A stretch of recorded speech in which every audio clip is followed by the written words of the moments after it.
Bonsoir tout le monde. Tout d'abord, je vous remercie tous d'être présents et surtout, je vais profiter de ce petit moment pour me présenter en 2 mots. Je suis Serge Ngassa, fondateur de Cocoa Valley et surtout planteur, couverturier, chocolatier. C'est très important de le préciser. Avant d'être chocolatier, je suis planteur et avant d'être chocolatier, je suis couverturier et ensuite, par la force des choses aussi, je fais de la confiserie. Merci Serge. Alors on va commencer par une première chose, votre marque Cocoa Valley, qui est de plus en plus reconnue en Suisse, qu'on retrouve dans de nombreux points de vente. Maintenant, vous avez lancé une gamme qui s'appelle BAMS. Pourquoi ce nom, BAMS? BAMS, en 2 mots, veut dire tout simplement, c'est l'abnégation, la résilience, la force des choses. Vous savez, quand vous êtes entrepreneur, vous avez beaucoup d'adversités, vous traversez au quotidien et beaucoup de personnes n'en parlent pas, mais ce n'est pas pour autant que ça n'existe pas. BAMS, c'est une marque, c'est une fierté, c'est une identité et surtout, c'est une origine. Et cette origine, non seulement c'est fait force de défendre ses couleurs haut et fort, et je suis fier aussi d'être BAMS. Je rebondis là-dessus pour discuter un petit peu de votre parcours, votre histoire, votre enfance. Qu'est-ce qui vous a fait arriver jusqu'ici? Mon enfance, ouais, ça fait long, bien sûr. Je suis un peu vieux aujourd'hui, mais... Alors, mon enfance, qu'est-ce qui m'amène jusqu'ici? C'est le travail, l'envie de développer. Et je n'étais pas forcément prédestiné à faire de la chocolaterie parce que je viens du monde. Mes grands-parents ont commencé par l'agriculture, le tabac. Et mes parents ont fait du café pour British Tobacco à l'époque. Et puis, moi, je suis arrivé dans les années 80 où il n'y avait plus rien dans la famille. Et j'ai entendu raconter ces histoires champêtres et l'envie de pouvoir créer et développer quelque chose aussi dans ce sens-là était pour moi une nécessité. Et on est arrivé à l'idée de faire du cacao parce que pour ma part, j'étais plutôt convaincu de ce retour aux sources. C'est-à-dire, je suis arrivé ici, je suis arrivé à l'âge de 30 ans. Et à l'âge de 30 ans, vous n'avez pas cotisé à la retraite, on s'est dit, il faut créer quelque chose qui peut être pérenne sur place et pour créer des emplois, faire du développement durable et surtout essayer de faire reconnaître le savoir-faire traditionnel à nos jeunes et aussi l'écrire parce qu'on a beaucoup de transmissions qui sont orales. Et nos anciens, parfois, font des choses les plus simples, mais n'ont pas toujours pris le temps de pouvoir l'expliquer ou l'écrire quelque part. Et mon envie à la base, c'était de pouvoir prendre cela et le mettre par écrit et le faire savoir et le développer à une plus grande échelle. Donc, on s'est entouré avec un ingénieur en agronomie et un ingénieur en agroforesterie pour nous accompagner dans cette aventure qui a permis d'arriver à l'homme que je suis aujourd'hui. Donc on comprend qu'il y a un héritage qui est flagrant au niveau agriculture, travail de la terre, et c'est tout à votre honneur. Bravo. Maintenant, ça m'amène une question. Quels ont été les plus gros obstacles au niveau peut-être logistique, financier, ou même technique de votre installation là-bas au Cameroun? Bien sûr, quand vous êtes de la diaspora, ce n'est pas toujours facile de pouvoir faire comprendre nos projets, parce qu'on vient avec des projets qui sont complètement construits différemment et on attend à mettre les choses en place avec un système de travail qui est complètement différent par rapport à ce qu'on fait au pays. Maintenant, ce qu'il faut aussi essayer de comprendre, c'est que les gens ont une manière de fonctionner sur place, c'est de réussir à s'intégrer à la dynamique économique locale pour essayer de changer les mindsets avec douceur et ne pas venir à dire moi, je fais ça comme ça là-bas, ça fonctionne comme ça. Donc, il faut que ça se passe comme ça. Il faut plutôt venir l'accompagner d'une certaine manière. Et puis, les difficultés économiques, certes, une banque ici ne va pas vous soutenir forcément en Afrique. Une banque africaine ne va pas forcément vous soutenir parce que vous ne vivez pas aussi longtemps toute l'année sur le continent. Donc, il faut travailler vraiment avec une certaine méthode qui va créer des outils qui vont permettre de pouvoir générer de l'économie circulaire pour vous permettre de pouvoir faire des investissements localement d'une manière efficace et efficiente. tout simplement parce que si vous attendez à avoir le soutien forcément d'une banque, vous allez y arriver, mais ça prend beaucoup de temps. Et oui, j'ai pu me faire aussi accompagner par les confrères qui sont sur place et j'ai utilisé le système traditionnel qu'on appelle la cantine. Donc voilà. Parfait. Donc, on voit aussi que vous êtes armé de courage, de patience, de diplomatie pour arriver jusque-là, mais en gardant aussi des valeurs traditionnelles. Donc, ça, c'est très bien. Au niveau de votre rôle, vous avez un rôle de planteur. Pour moi, il semble que c'est une valeur ajoutée énorme dans votre travail, dans votre domaine. Est-ce que vous pouvez nous expliquer un petit peu plus ce qu'est votre rôle de planteur? Je sais pas. Mon rôle de planteur, il est essentiel même à faire le produit qu'on est en train de parler ici aujourd'hui. Nous pouvons parler de tout. Nous pouvons parler du chocolat, comme nous pouvons parler de la farine. Nous pouvons parler de tous ces différents métiers dans le monde. Mais si on ne met pas le planteur aujourd'hui au centre même de ce qu'on fait au quotidien, ça ne peut pas fonctionner. L'agriculteur qui est derrière chez vous, qui fait le maïs que vous allez consommer demain, c'est lui qui est l'essence même de c'est lui qui le nourrit. En tant que planteur, et fier de l'être, et j'assume complètement ce rôle parce que c'est le meilleur rôle au monde. Parce qu'en tant que planteur, on a voulu faire quelque chose non seulement d'exception et d'excellence, en créant une synergie entre l'agriculture biologique, le rainforest, le fair for trade, et la rémunération des personnes, mais surtout essayer de récupérer le savoir-faire ancestral pour pouvoir l'écrire et le transmettre. Aujourd'hui, c'est fait. C'est quelque chose qu'on peut le diffuser, c'est quelque chose qu'on peut accompagner. On ne perd pas ce savoir, on peut vraiment le catalyser sur le long terme. Et en tant que planteur, la première richesse, c'est de se dire, quand on plante une graine, on ne sait pas si on aura la pluie l'année prochaine. C'est d'avoir la force de résilience dont on parlait tantôt et d'y croire. Croire à la nature qui est en nous et croire à la nature qui nous entoure. De dire, oui, je plante, mais est-ce que ça va pousser? Certes, ça va pousser, en combien de temps? Et c'est de trouver la solution, comment arroser au quotidien cette plante pour qu'elle puisse germer, évoluer et surtout donner les meilleurs épis de maïs qu'on peut avoir aujourd'hui sur nos plantations en Afrique. Quelle est la différence au niveau aromatique, au niveau sensoriel entre vos fèves de cacao et celles qu'on trouve dans l'agriculture de masse, si je peux me permettre le terme? Si on parle de ça, je vais nuancer mon propos, bien sûr. Je vais pas tirer les foudres des autres industries. Mais par contre, je veux dire que le planteur que je suis est fier de ce qu'il a réussi à développer. Parce que pour une fois, on a réussi à développer la notion du terroir. Dans le cacao, on ne parle pas de la notion du terroir, mais elle est très importante. Vous pouvez manger un chocolat noir à 70% chez moi et vous verrez qu'elle n'aura jamais le goût que vous allez acheter en supermarché. Je peux faire la démonstration, je peux mettre ma main à couper, je vous démontre là sur place, mon stand il n'est pas loin, donc j'assume. D'accord? Mais ce chocolat noir, pour qu'on arrive à ça, il y a d'abord le traitement de la plante, le respect de l'environnement, mais surtout le respect de la terre. Car toute essence même vient de la terre. On aura une terre riche en manganèse, en sélénium, qui ne va pas produire la même chose qu'une terre qui est riche qui est une terre volcanique. Cette terre volcanique, elle va donner une note gustative qui est différente. Maintenant, la chance que j'ai, c'est de réussir à faire la plantation et de transformer la matière.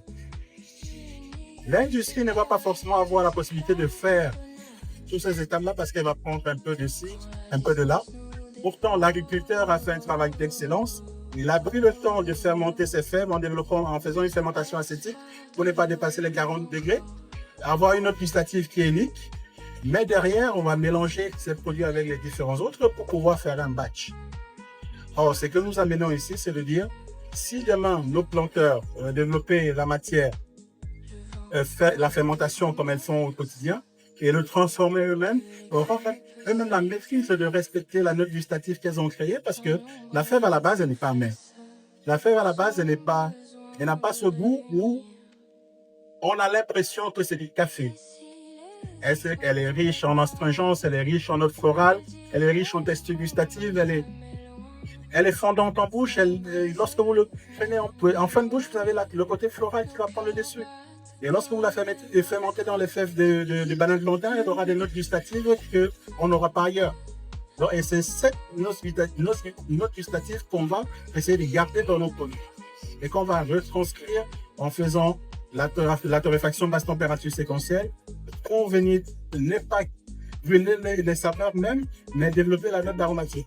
Contenant dans la fève pour faire un chocolat qui va rester en bouche longtemps. En tout cas, on sent l'expertise dans ce que vous dites. On sent aussi l'amour de la production, du processus. Donc, ce qui m'amène à ma deuxième question, à ma deuxième remarque, c'est que voilà, vous êtes très humble dans vos propos, vous êtes très, moi je trouve vraiment très humble, trop humble peut-être, parce qu'il faut savoir que grâce à vous, le tarif de la fève de cacao a été modifié grâce à ce monsieur-là devant nous. Donc, il va nous expliquer dans quelle mesure et comment il est arrivé à ce résultat et comment, grâce à lui, de nombreux agriculteurs ont une meilleure vie et un meilleur niveau. Alors, tout humble, je sais, oui, certainement, parce qu'il ne faut pas non plus, il faut faire juste son travail avec beaucoup de respect, beaucoup de conscience professionnelle. Oui, grâce à moi, le prix du cacao aujourd'hui a augmenté sur le Cameroun. Je suis le premier acheteur de cacao à avoir payé le planteur à 1800 francs. Je suis le premier. À l'époque, lorsque j'ai créé la plantation, on avait des grands groupes qui nous ont fait miroiter la possibilité d'acheter la fève à 2,50 €, 4 €. Et nous, on a fait un investissement en travaillant sur un label qui était le Rainforest, le Fair for Trade, le développement durable, mais surtout une rémunération digne pour les personnes. Le jour où on est arrivé sur le marché en 2016, on n'avait pas la possibilité de vendre ces fèves au prix qu'on nous avait dit. Donc, on s'est retrouvé avec 72 tonnes de fèves sur les mains. Et là, on ne savait pas quoi faire. En tant que planteur, on avait les corsseurs, pour ceux qui connaissent, les personnes qui viennent acheter Borchamp. Ils nous proposaient un achat de kilos à l'époque à 74 centimes d'euros. 74 centimes d'euros, si je fais le bilan de l'investissement que je dois faire sur la plantation par année, ça ne me permet pas de couvrir les charges, même pas la moitié. Et ce même produit prend 30 km plus loin, passe à 1 franc 30. Le même produit part jusqu'à Douala, ça passe à 1 franc 50 et 2 francs. Moi, en tant que planteur, je n'ai pas la possibilité d'avoir accès à cette partie-là. Comment voulez-vous que... Parce qu'on critique le fait que le planteur, ses enfants l'aident le samedi à la plantation. Comment voulez-vous que ce dernier puisse s'en sortir s'il n'a pas la somme qui devrait être pour lui et qu'il puisse vivre? Parce que c'est lui qui fait le travail. C'est lui qui fait le job le plus important. Mais ce dernier, il est payé au lance-pierre. Évidemment, je suis quelqu'un qui n'accepte pas l'injustice. À l'époque, j'étais cadre dans une grande association ici à Genève, pour lequel j'ai commencé à travailler depuis le Cameroun, Médecins sans frontières. Et j'ai quitté mon emploi pour aller me former au métier de couverturier, chocolatier. Et ça, je tiens ici à saluer aussi surtout la force de mes employés. Parce que si je suis arrivé là, c'est parce que mes employés ont travaillé 6 mois sans toucher de salaire pour me permettre de pouvoir aller me former. Parce que je ne pouvais pas leur payer, en même temps me former au métier de couverturier chocolatier. Donc ça, je tiens à le souligner parce que grâce à eux, j'ai eu les moyens de pouvoir me former. Parce que lorsque j'ai dit on arrête tout, ils ont dit mais il faut qu'on trouve une solution pour s'en sortir. Nous avons fait une réunion à la plantation, mon épouse et moi. On a annoncé la nouvelle à tout le monde. On a dit voilà la situation. On n'arrive pas à vendre les fèves pour nous permettre de vivre. Mais voilà ce qu'on vous propose. On arrête tout et nous, on peut continuer différemment. Tout le monde a pris sur lui pour dire on préfère qu'on garde le système qu'on a aujourd'hui. On a fait trop d'efforts depuis 5 ans pour en être là. On ne va pas tout arrêter aujourd'hui. Et c'est comme ça que j'ai pu économiser, aller me former à ce métier de couverturier chocolatier. Quand je me suis formé, je suis revenu sur le marché et j'ai commencé à fabriquer j'ai découvert que mon produit que j'avais fermenté, développé, avait une note gustative qui était différente. Mais surtout, c'est que quand je suis arrivé pour construire la première machine, je me suis rendu compte que tout le monde envoyait la chaleur sur la machine, sur les produits. On met le produit au four, on le torréfie, la chaleur arrive directement sur le produit. Et j'ai juste décidé de faire l'inverse. C'est-à-dire de générer une inertie de cuisson de l'intérieur à l'extérieur pour voir si je pouvais conserver la note gustative que j'avais développée à la plantation. Parce que lorsque je mangeais mes fèves crues, j'avais les notes de banane. J'avais les notes de mangue, de papaye, parce que la fève, elle absorbe toutes les odeurs qu'il y a autour d'elle. Et là, en inversant justement ce système de cuisson, ça m'a permis de découvrir que je pouvais cuire ma fève et restituer la note gustative que j'ai développée à la plantation et ne pas la dénaturer. Et c'est comme ça que j'ai lancé derrière le système farm to bar et la torréfaction qui est déposé avec une température à 120 degrés en dessous de la réaction de Maillard. Pourquoi en dessous de la réaction de Maillard? Parce que les grains saturés, on ne va pas les cuire, on ne va pas les développer, et on va permettre justement de garder le côté floral de la fève. Et droit derrière, j'ai fabriqué mes premiers produits. J'ai pris mes 2 seaux, je suis arrivé pour présenter au chef. Et là, les premiers chefs, quand ils ont goûté, ils me regardent, ils me disent, c'est qui l'a fabriqué? C'est moi. Et là, c'est moi, oui, c'est moi qui le fabrique, c'est moi, je suis... mais et chocolatier depuis combien de temps? J'ai dit, je viens de finir ma formation et je viens de lancer la marque. Mais en fait, c'est la compréhension même de la matière. Si tu comprends la matière que tu as en main, tu peux le transformer et tu peux le donner tout le goût que tu veux. Et c'est ça qui a fait la force de la marque Pourquoi Vin. Et derrière, ce dernier me dit, tu peux me livrer combien? Quand et où? Et vous avez des vidéos qui tournent sur Internet avec les différents chefs, que ce soit les meilleurs ouvriers de France, etc. Et du jour au lendemain, on se retrouvait sur les plus grandes tables étoilées en France. Et puis, on se retrouvait aussi par le biais d'un chef à l'époque, Guillaume Gomez, qui nous a fait entrer à l'Élysée. Et puis, de là, ça a pris tout le monde entier. Voilà. C'est la note gustative. Magnifique histoire, en tout cas. Bravo pour tout ce parcours. Moi, je me pose une question. On est aujourd'hui ici à Genève, dans le pays du chocolat. Comment est-ce que vous avez été accueillis par les chocolatiers genevois, suisses? On pense à Lindt, vous allez les nommer, Caillé, etc. Comment vous avez vécu cette expérience? Est-ce que vous pouvez nous raconter un petit peu peut-être les obstacles, les embûches, peut-être les choses surprenantes auxquelles vous avez pu faire face? Des embûches, dans le monde de l'entrepreneuriat, ça existe. Tout le monde, autant que les chefs d'entreprise qui sont ici, ils ont vécu plein de choses, ils ont des sueurs froides parfois. Ils ont découvert des choses qu'ils ne pouvaient pas croire de leurs propres yeux. Mais ceci dit, l'important ici, c'est pas qu'est-ce qu'ils en pensent, qu'est-ce qu'ils en font. L'important ici, c'est qu'est-ce que je vaux. Et c'est ça. Si je sais défendre mon produit, si je fais mon produit comme il se doit, si mon travail il est qualitatif, c'est le palais du gourmet qui doit déterminer qui est le meilleur. C'est pas moi. Excellente réponse. Pour la prochaine question, j'aimerais savoir, sur le moyen long terme, comment vous voyez les choses? Quelles ambitions par rapport au Cameroun et l'international vous voulez peut-être même mettre en place ou peut-être qu'ils sont déjà en préparation? Quelle ambition pour le Cameroun? Ce que je tiens à dire ici, c'est que en tant qu'entrepreneur, je suis présent au Cameroun, je suis au Cameroun quasiment tous les mois. Parce que pour que ça tourne, il faut être présent. Pour que ça fonctionne, il faut être opérationnel. Je suis tout le temps sur le terrain. Et l'ambition que j'ai pour le Cameroun, j'aimerais que demain ce soit, déjà aujourd'hui, grâce à mon travail, ça a été reconnu comme cacao d'excellence. OK? Et demain, mon rêve aussi sera d'être présent. On est en train de construire une industrie sur place pour développer un produit, surtout la transmission du know-how. Ça, c'est mon objectif premier. C'est-à-dire, c'est de donner ce que je suis allé acquérir comme expertise ailleurs, le ramener sur le terroir, faire du développement local, permettre à mes semblables de pouvoir dire ce n'est pas réservé à une élite. Nous sommes capables de le faire.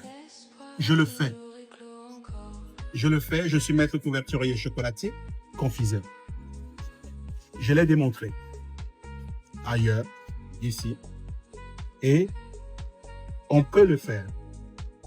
N'ayez pas peur, parce que la connaissance n'est pas réservée qu'à une élite. Si on s'en donne les moyens, on se donne la volonté de travail, alors je vous rassure, ça ne sera pas facile. Si vous avez peur, n'essayez pas. Si vous avez le courage, la volonté d'y arriver, honnêtement, vous allez y arriver. J'en suis la preuve vivante. Comme tout entrepreneur, on est passé par des hauts et des bas. On a eu du chaud, du froid, du mou, du dur. Donc, si vous y croyez, le rêve est accessible. Donc, moi, mon rêve aujourd'hui, c'est d'amener ce savoir-faire. Tous les chefs étoilés aujourd'hui reconnaissent mon produit. Mon produit est reconnu dans le monde entier. J'aimerais le ramener maintenant. Je le ramène déjà au niveau du pays. Je suis en train de mettre les choses en place au niveau du pays. On avait prévu cette industrie en 2022, malheureusement. Nous avons eu un épisode qui était compliqué, qui nous a empêché de le réaliser. Et aujourd'hui, ce projet est revenu sur la table et nous sommes déjà en train de le mettre en place. Donc, c'est en cours. Et pour ceux qui suivent un peu les médias au Cameroun, ils vont voir que c'est déjà effectif. Et puis, on est en train de bâtir. Vous avez parlé de cet événement un peu difficile, très difficile, selon moi, qui vous est arrivé.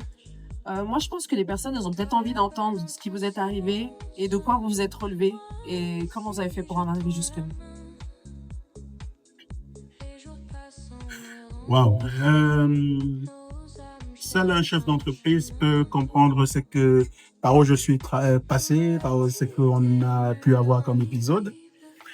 Mais ceci n'est pas une fatalité. Et en fait, c'est une fois de plus, je disais tout à l'heure que si on y croit à son projet, on peut y arriver. Et on peut tout faire. On peut, le rêve, déjà, c'est de se dire oui, je peux le faire. Et si on dit oui, je peux le faire, quelle qu'en soit la difficulté, on doit pouvoir le surmonter. Comme vous le savez tous, on a passé tous par une période de Covid-19, qui nous a mené à arrêter notre activité en 2023, pardon. Et puis, nous avons eu gros épisode en Suisse pour ceux qui vivent en Suisse. Une usine qui a brûlé en Valais. 3 mois après avoir arrêté notre activité en France, droit derrière, nous avons l'usine qui était à Vétro qui a pris feu par le fait que le feu est venu de chez un voisin pour décimer les 4000 mètres carrés d'industrie neuve. On a fait 3 livraisons. Et les 3 livraisons, c'était pour MSC Cruise et puis d'autres aux Emirates. Grosse usine avec une grosse capacité de production de plus de 2100 tonnes. Et ce que je veux dire ici, c'est que dans ces moments-là, la plus grande force, c'est d'avoir la famille. La plus grande force, c'est d'avoir quelqu'un autour de soi, avoir les amis qui peuvent vous soutenir. La chance que moi j'ai eue, si je suis devant vous, parce que déjà en tant qu'agriculteur, on entend qu'il y a des agriculteurs qui se pendent. Hein? Au quotidien, ça arrive tous les jours. Et je peux vous dire qu'il y en a beaucoup et j'ai des amis qui sont passés à l'acte. Mais derrière, vous avez construit une industrie qui est rayonnante partout en Europe.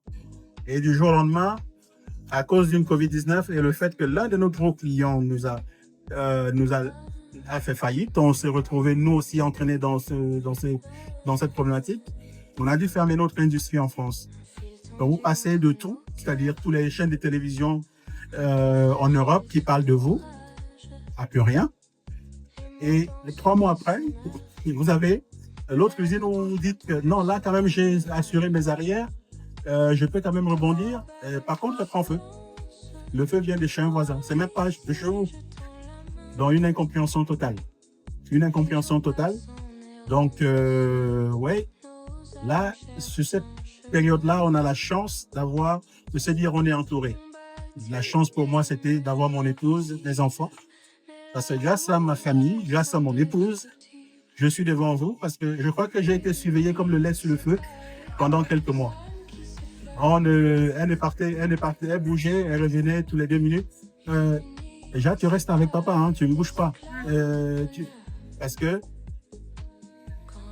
quand on parle d'une usine de 2100 tonnes, ce sont des millions de francs suisses qui partent en fumée. Et vous n'êtes qu'un homme. Vous avez toute la pression autour de vous. Donc effectivement, ça a été un moment très difficile. Vous avez pu compter sur votre famille, vos proches, votre entourage. Je pense aussi qu'on peut lui dire qu'il peut compter sur nous. On est là ensemble aujourd'hui. On est là ensemble, tous des entrepreneurs, dans un même mouvement, la fraternité, le respect, l'entraide, le courage. C'est des valeurs qu'on a envie de partager, qu'on a envie de promouvoir aussi, de léguer à nos enfants. Et pour moi, le travail se fait aujourd'hui. Il ne se fait pas demain, il ne se fait pas après-demain. Et si on l'a pas commencé hier, le meilleur jour pour recommencer, c'est aujourd'hui. Donc si, depuis tout ce temps, il n'y a rien qui a été fait, il n'est jamais trop tard. Donc sachez que nous, on est là aussi. On est ensemble et ce que vous faites, c'est extraordinaire. Vous avez su rebondir. Moi, je vois beaucoup de résilience dans votre histoire. Oh oui. Beaucoup de courage et des valeurs qui sont indéniables. Moi, pour terminer, la seule petite chose que j'aurais peut-être à vous demander, c'est peut-être aussi une question un petit peu intime, vous allez me dire, ça serait quel message vous auriez pour le Serge Ngassa d'il y a 20 ans? Si vous pouviez vous voir il y a 20 ans, quel conseil vous donneriez? Serge Ngassa, il y a 20 ans, j'étais jeune, j'étais beau, j'avais le tas de shirts, j'étais slim et quand elle me regardait, elle faisait waouh. Pour faire simple, c'est de dire, tout à l'heure vous parliez de la résilience. D'aucuns vont dire pourquoi BAMS? Parce que c'est un mot pour moi qui signifie énorme, beaucoup. Parce que quand toutes ces situations on a vécu ça, la première des choses c'était de retourner d'abord aux sources, de passer du temps aux sources, de se dire ok c'est arrivé mais comment on fait pour se rebondir? Mais Serge, il y a 20 ans, je dirais je referais la même chose. Parce que c'est que comme ça qu'on va changer les choses. C'est que comme ça qu'on va démontrer que le savoir n'est pas acquis à une élite. C'est que comme ça qu'on doit pouvoir transformer nos propres matières premières, on va démontrer que nous sommes capables de faire notre propre développement et on va pouvoir développer notre propre industrie. Pourquoi est-ce qu'on doit nous fabriquer le chocolat? On va fabriquer le chocolat ailleurs pour venir nous revendre à un prix excessif. Et on n'achète pas le kilo de cacao à 2500. Vous trouvez ça normal? Je ne suis pas militant, je ne suis pas politicien, je ne suis rien. Je suis juste un homme d'affaires. Mais un homme d'affaires, un agriculteur, un passionné, un employeur. J'ai beaucoup de jeunes qui travaillent pour moi. Mon message est très simple pour les jeunes. Croyez en vos rêves. Lâchez rien si vous savez que vous avez le potentiel et vous avez raison de ce que vous êtes en train de faire. Quand quelqu'un vous dit « ce n'est pas possible pour toi », vous entendez là, vous laissez sortir de ce côté. Parce que moi, j'en ai entendu. Oui, mais depuis quand un planteur fait du chocolat? Mais depuis que vous n'achetez pas la fève au juste prix. Depuis quand est-ce qu'un planteur doit commencer à exporter la matière première? Ça aussi, j'ai oublié de vous raconter. Parce que ça aussi, c'était une galère. Parce que importer la marchandise, ce n'est pas du lait. C'est pas facile. C'est bien verrouillé.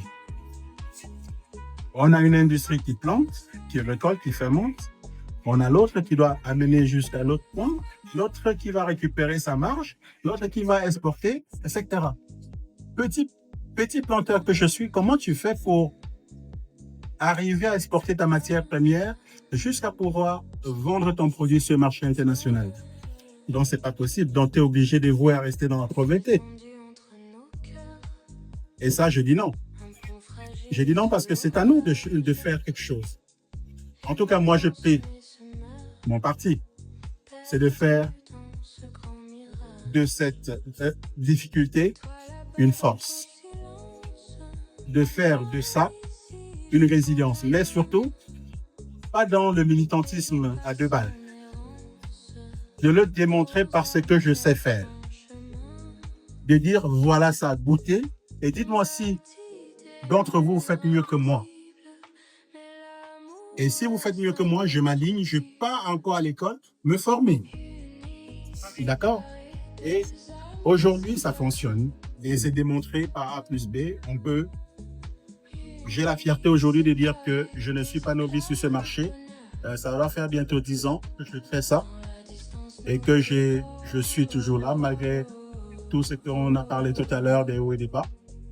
Mais le garçon, il y a 20 ans, sera toujours armé de ce courage et la volonté de démontrer que oui, nous, on peut aussi le faire. Si nous, déjà, on peut croire en notre génie, je pense que c'est à nous aussi d'attirer les autres à pouvoir suivre le pas. Donc, voilà ce que je peux dire de ce moment. Vraiment exemplaire et je pense qu'on est privilégiés d'avoir pu écouter votre témoignage, vos suggestions, vos conseils. C'est vraiment des mots qui viennent d'un expert, de quelqu'un qui a son vécu, son expérience et on ne peut que vous complimenter et être heureux d'être avec vous. Bravo. Maintenant, si certains ont des questions, je vous laisse la parole. Merci beaucoup. Je pense que tout le monde a été conquis par ce que vous avez dit. Moi, je voudrais dire que j'ai appris beaucoup de choses parce que je ne me rendais pas compte d'un point de vue technique comment ça fonctionne de faire du chocolat. Et c'est très intéressant et même passionnant. Et en fait, j'ai une question parce que en fait, en France, depuis l'année dernière au moins, on entend dire que le prix du chocolat a beaucoup augmenté parce que le prix de la matière première a augmenté. Alors, qu'est-ce qui fait la différence entre les pays? Parce que souvent, le chocolat qu'on reçoit, il vient de Côte d'Ivoire. J'ai été une fois en Côte d'Ivoire, j'ai acheté une tablette de chocolat à 4 € local. Alors, j'ai pas bien compris. Je dis pourquoi c'est aussi cher. Est-ce qu'il y a des différences de qualité? Ces temps-ci, on dit aussi que maintenant, il faut acheter plutôt du chocolat africain parce qu'on s'est rendu compte que le chocolat fabriqué en Amérique latine est moins bon d'un point de vue qualitatif. Voilà. Est-ce que vous pourriez nous expliquer ça, s'il vous plaît? Alors, pour répondre déjà à votre question, pourquoi le chocolat, il y a 2 ans en arrière, les prix ont beaucoup bougé.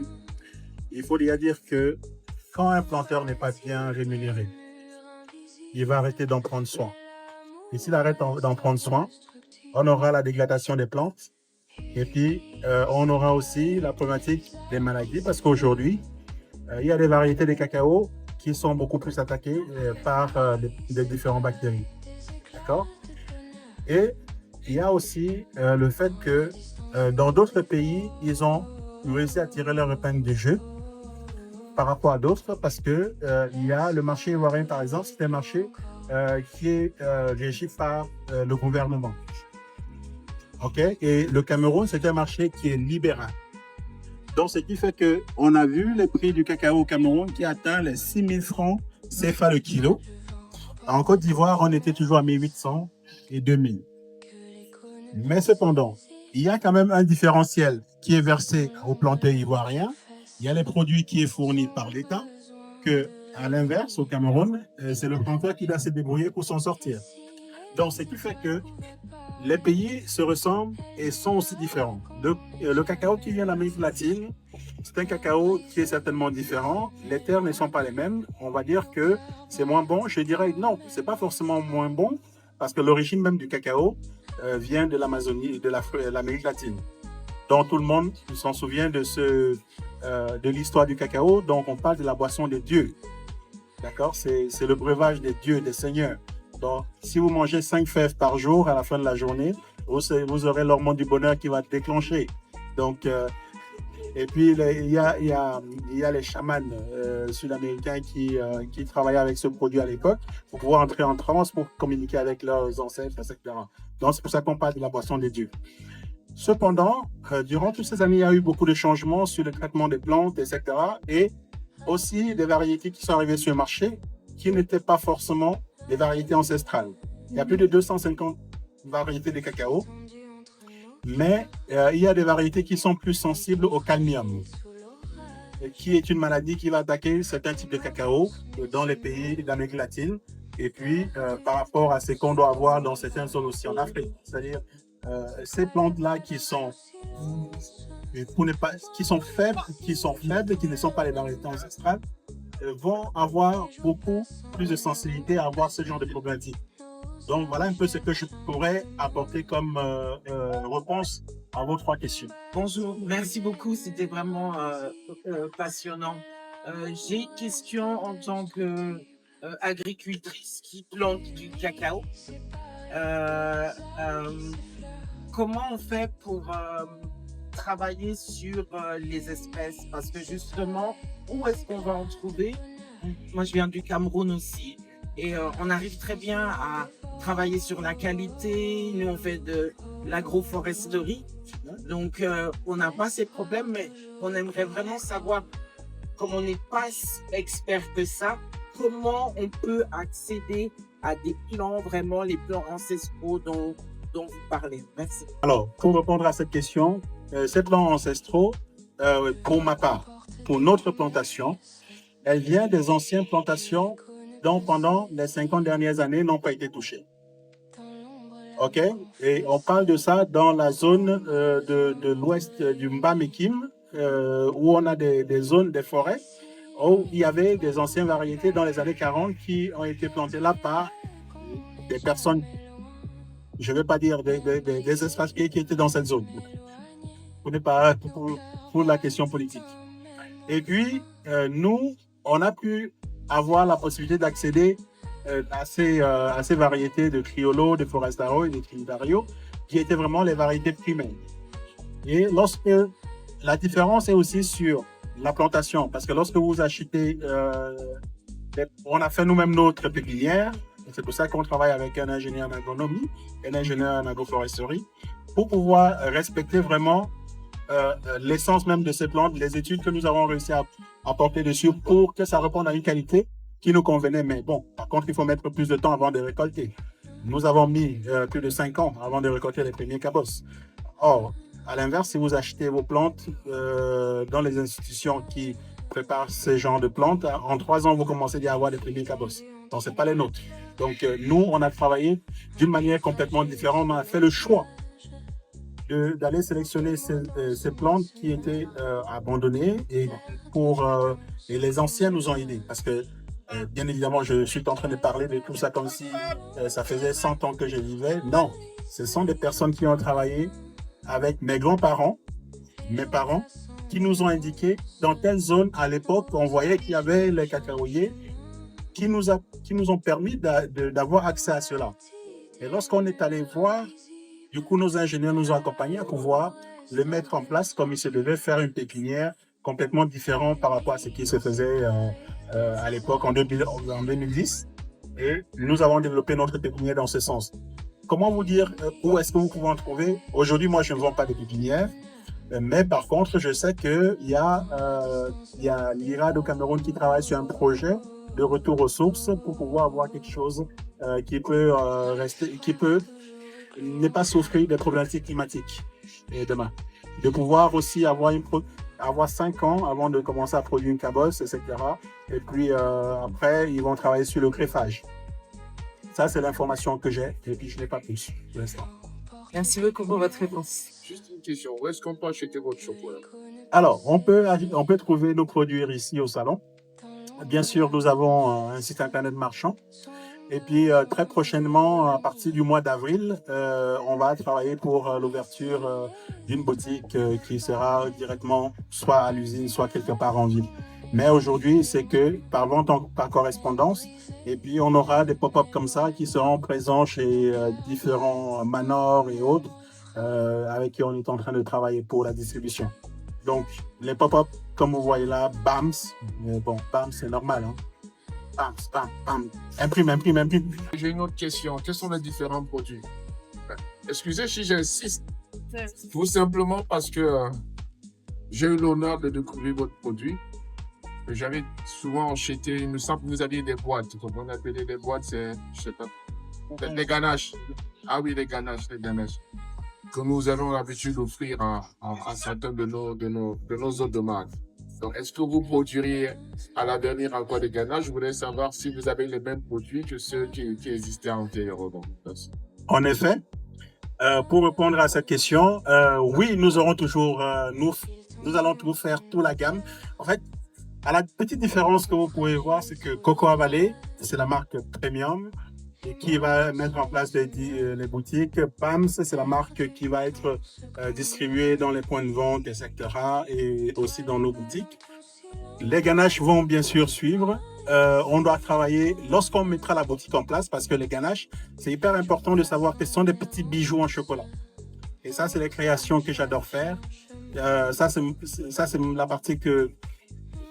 Parce que là, je déploie mon génie. Et lorsque tu prends les arachides, tu les torréfies au feu de bois, tu fais un praliné avec ça, ça n'a pas le même goût que les arachides que tu peux prendre ici. Là. Il y a l'huile dedans partout. Là, c'est le côté gourmand qui parle. Et puis, lorsque tu travailles une ganache à la mangue et que tu prends la mangue d'âme, pour ceux qui connaissent la mangue d'âme, les petites mangues vertes qui sont non seulement charnues, explosion de goût en bouche, et lorsque tu sors une ganache avec ça, et lorsque tu prends le parfum en bouche, ce n'est pas la même chose que tu dois avoir sur les ganaches que les autres vont faire. Donc, et on a toujours travaillé sur cette notion-là, c'est-à-dire c'est d'allier le terroir avec le produit qu'on va faire ici. On fait une ganache au gingembre. On récupère le gingembre à la plantation, on développe la note gustative pour faire le produit. L'idée, c'est toujours d'être vertical. C'est pas dire que je fais mieux que qui, mais j'aimerais surtout que lorsque je finis mon produit, lorsque je me regarde dans la glace le soir et je vois mon client prendre ça en bouche, il y a l'explosion des notes gustatives en bouche et il a les yeux qui brillent. Moi-même, je suis heureux parce que je suis le premier heureux parce que je suis votre goûteur préféré. Hein? Parce que avant de vous vendre, j'ai déjà d'abord goûté au moins 5 fois avant que ça arrive chez vous. Oui, on aura les ganaches dans la nouvelle boutique et ça ne sera pas avant avril prochain. Et puis, cette boutique, parce qu'on a besoin d'avoir un présentoir frigorifique pour pouvoir présenter efficacement les bonbons comme il se doit, etc. Et voilà, je vous passe à deux. Mais pour ceux qui veulent goûter, il y a les produits là, mais vous pouvez goûter un praliné à l'ancienne. Pour ceux qui connaissent le praliné à l'ancienne, vous goûtez le praliné à l'ancienne, vous allez voir que l'explosion de saveur en bouche, ce n'est pas la même chose que vous avez l'habitude d'acheter à Migros. Et la même chose, vous prenez le caramel au beurre salé, ce n'est pas la même chose. C'est comme le caramel dans le temps, pour ceux qui sont vieux. Voilà, parce que j'assume mon âge. Et par contre, pour ceux qui adorent le chocolat noir, j'aimerais faire l'expérience avec vous, s'il vous plaît. Vous goûtez un chocolat noir à 70%. S'il vous plaît, vous verrez que ce n'est pas le produit qu'on vous dit, le chocolat noir est amer. Le chocolat n'est pas amer. Le chocolat n'est pas amer. C'est la torréfaction qui fait que le chocolat devient amer. On doit torréfier, on prend le produit. Au lieu de le torréfier à basse température séquentielle pour qu'elle développe la note gustative, on va le monter en température jusqu'à 180 voire 200 degrés, uniformiser le goût et ainsi rajouter le sucre pour couvrir ce goût d'amertume. Et on va tout de suite implanter dans le cerveau comme quoi le 70% est amer. Non, le 70% n'est pas amer. Le 70% est doux. Il est fruité. Il a une longueur en bouche. Il est explosif en note de saveur. Et en fin de parcours, vous avez le tanin qui tient la glande salivaire pour faire saliver en continu. Et en fin de parcours, vous avez la note réolfactive qui va vous donner le côté fruité en bouche. Donc c'est à ça que je vous invite à découvrir. Alors je réitère son propos et je confirme, je vous invite sincèrement à aller goûter parce que c'est vraiment surprenant au niveau des saveurs, des goûts. J'en profite, est-ce qu'il y en a d'autres qui avaient des questions? Ça va pour... C'est bon? Ça, c'est Serge, merci beaucoup. Ouais. Franchement, je tiens à te remercier. Vraiment, je suis pas venu au tout début, donc je me suis installé. Je t'ai écouté pendant 20 minutes. Incroyable. Moi, je suis fan. Clairement, je te le dis, je suis fan. J'ai 37 ans. Je montre moi aussi mon business à côté. Tu m'as boosté encore fois 1000. Que ce soit dans ton état d'esprit, ta personne, vraiment top. Fier. Moi, vraiment, c'est ce que j'ai ressenti. Et même la transmission vraiment de ton savoir-faire, t'as réussi à nous le faire apprécier. Je connaissais pas le chocolat, je sais qu'il y a une histoire de fèves et tout, Et pas plus que ça. Là, vraiment, tu m'as donné envie, je rentre chez moi, je vais apprendre le chocolat, qu'est-ce que c'est le chocolat, comment il est fait, vraiment comprendre tout le process.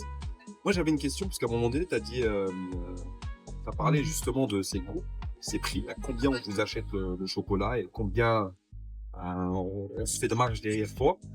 Je pense que j'ai l'impression de comprendre que c'est pas un marché qui est régulé.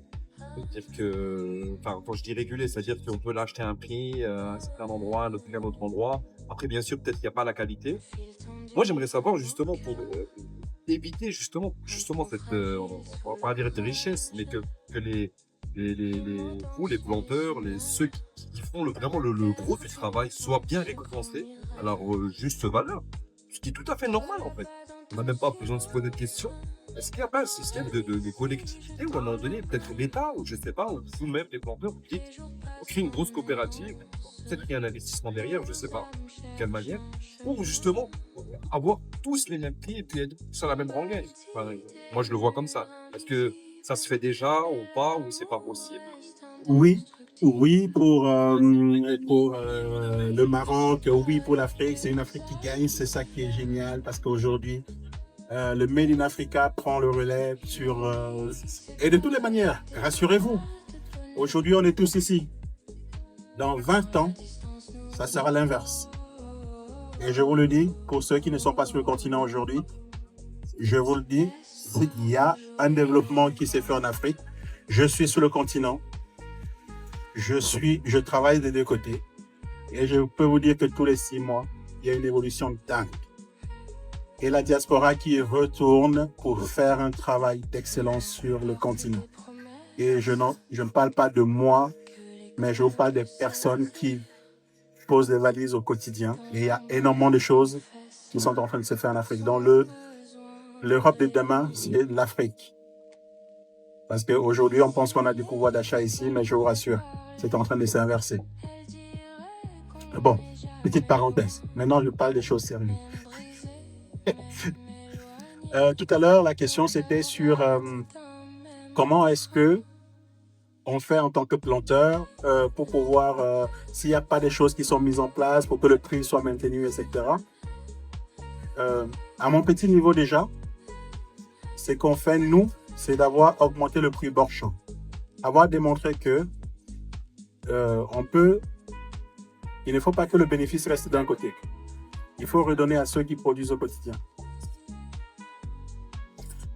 Alors, bord champ, ça veut dire que le corsaire vient prendre le cacao en bordure de mon champ et le prend, fait 30 km, ça devient un autre produit. Et il fait 300 km, ça arrive à Douala, ça devient un autre produit.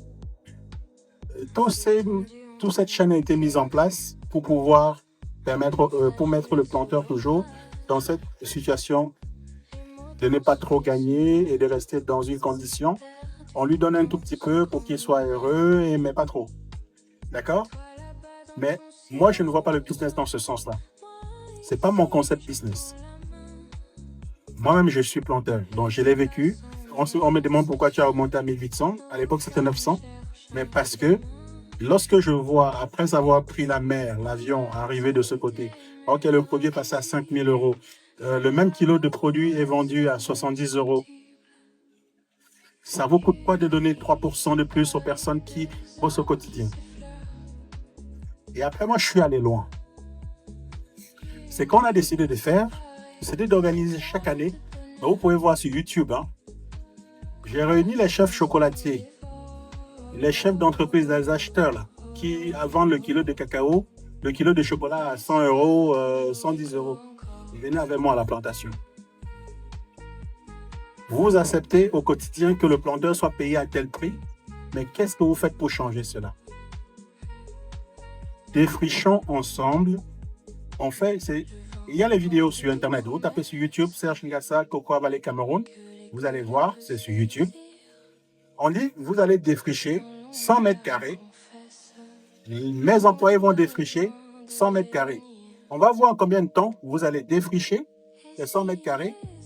Et on va voir en combien de temps mes employés vont défricher 100 mètres carrés. Et puis à la fin, vous allez voir la pénibilité du travail et vous allez donner le prix juste pour ce cacao. Et c'est comme ça que je fais pour amener les gens à cette conscientisation de dire le planteur n'est pas un objet qu'on doit négliger. Si le planteur il est bien payé, il va faire un produit d'excellence. Si le planteur il est mal payé, il va faire une mauvaise fermentation, il va te livrer et tu dois te plaindre. Tu te plains de quoi? Du fait que tu l'as mal payé ou bien du fait que tu as eu un produit qui ne correspond pas à ce que tu voulais? S'il est bien rémunéré, il va te fournir un produit d'excellence. Donc, en faisant ça, on a créé un collectif de personnes qui suit le mouvement, qui achètent le produit à un prix d'excellence, qui accompagnent le projet, qui défendent le projet. Aujourd'hui, on a une coopérative dans laquelle on a environ 1800 planteurs qui tournent autour. Ces 1800 planteurs, on va les accompagner sur la formation, les bonnes pratiques de la taille des gourmands, les bonnes pratiques de la fermentation. Il n'est pas dépasser 40 degrés en fermentation pour pouvoir garder une note gustative qui est unique. Si dans les packs de fermentation, on ne tourne pas les fèves tous les 2 jours, parce que le monsieur va dire, non mais je vais tourner les fèves on va me payer combien? Mais il faut qu'il ait un prix garanti. S'il a un prix garanti, il doit prendre ses fèves comme il sait que c'est son gagne-pain. Donc, en faisant ça, avec cette coopérative et toutes ces personnes qui me suivent, parce que j'ai beaucoup de monde derrière moi, qui suit le projet, qui suit ce mouvement, l'envie de changer les choses.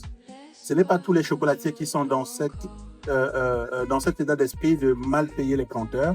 On a des chocolatiers qui, lorsqu'ils ont découvert l'envers du décor, ont décidé d'emboîter le pas pour faire quelque chose bien. Et aujourd'hui, on voit que ça porte ses fruits. Il y a des planteurs qui envoient les enfants à l'université. Il y a des planteurs qui construisent les maisons. Oh, il y a en 2019, lorsque je disais qu'il fallait qu'on paye le kilo de cacao à 1800, tout le monde me disait, mais oui, mais tu te prends pour qui? C'est pas possible, etc. Et 2 ans plus tard, on était en train de payer à 6 000 francs CFA le kilo. Donc, c'est pour aussi dire qu'avec l'avenue de l'Internet, l'avenue de l'accès à l'information dans les villages, les planteurs ne sont plus des incultes. Eux savent aussi surfer. Eux partent regarder les cours boursiers. Tu pars parfois, quand tu pars à Messamena, tu veux acheter le kilo de cacao, le planteur te dit que j'ai vu le prix, c'était à 2000. Hein. Il est au fond de la brousse. Il est au courant que le prix, c'est 2000. Donc, c'est à nous de changer. C'est à nous, transformateurs, chocolatiers, de changer, de donner une meilleure rémunération aux personnes pour qu'ils puissent nous garantir une qualité d'excellence. Et si on arrive à faire ça, je pense qu'il y aura d'autres planteurs qui vont se mettre dans la filière. Il y a des personnes qui vont développer les plantations. Parce qu'aujourd'hui, tu plantes 1 hectare de bananes plantain, tu gagnes plus d'argent que si tu plantais 1 hectare de cacaoyers. Est-ce que elle est là derrière vous? Elle peut témoigner. 1 hectare de bananes plantain, ça fait 1400 régis. Et ça dure 9 mois. Et même si tu vends le régime à 2000, et quand tu récoltes 1 hectare de cacaoyers, quand tu as bien travaillé, ça te donne 1 tonne. Quand tu as bien travaillé, que tu as bien taillé les gourmands, que tu as bien nourri les plantes, ça te donne 1 tonne. Et tu vas vendre la même tonne à 2 millions de francs. Donc, la seule chose avec le cacao qui est bien, c'est que c'est une plante qui peut vivre jusqu'à 70 ans. Et ce qui permet que tu peux investir sur le long terme. Tu peux suivre, c'est une économie qui peut te nourrir sur le long terme si tu en prends soin.